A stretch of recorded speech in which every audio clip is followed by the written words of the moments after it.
থাকে, এটা ঈশ্বরের কাছে থাকে, সৃষ্টিকর্তার কাছে থাকে। আমরা সত্যের নিকটবর্তী হওয়ার চেষ্টা করি। মিডিয়ার কাজ কি সত্য বলা?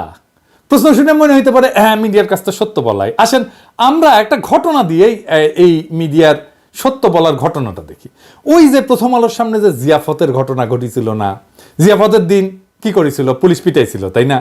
বিনা উস্কানিতে আলো নিভাই দিয়া সবাই রে পিটায় সরাই দিছিল লাঠিচার্জ কইরা।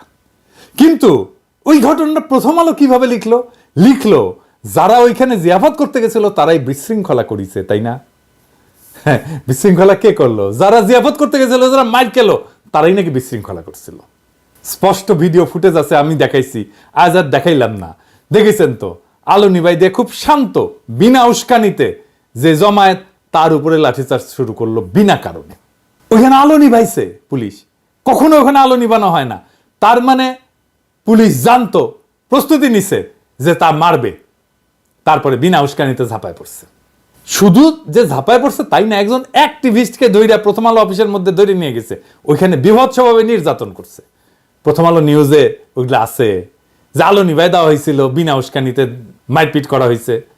একজনকে প্রথম আলোর অফিসে নিয়ে যায় মারপিট করা হয়েছে, আছে? নাই।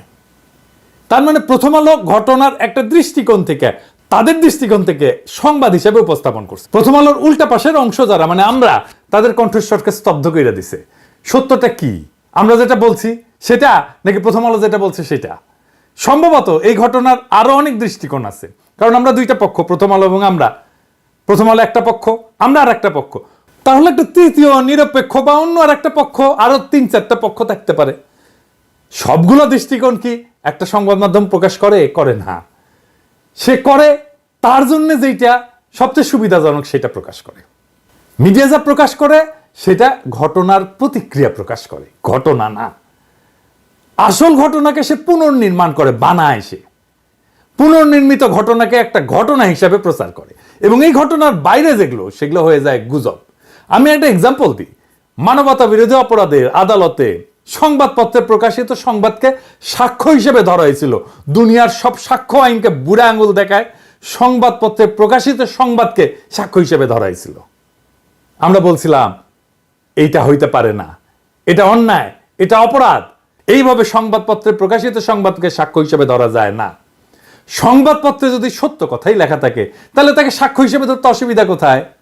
অসুবিধা এইখানেই, সংবাদপত্রে সত্য কথা লেখা থাকে না, লেখা থাকে একটা দৃষ্টিকোণ। আসলে ক্ষমতা সংবাদ তৈরি করে, ঘটনাকে পুনর্নির্মাণ করে, তার বয়ানের বাইরে সে যেটা বলতে চায় সেটার বাইরে যেটা, সেটাকে সে গুজব বলে উড়ায় দেয়। সে নিজের বয়ানকে সত্য বলে দাবি করে, আর বয়ানের বাইরে যেটা সেটা হইতেছে গুজব। এবার বুঝছেন তো? আমারও তো বলে গুজববাজ। আমি তো পত্রিকার নিউজ টিউজ রেফারেন্স দেখাই, তারপরেও আমি নাকি গুজব ছড়াই।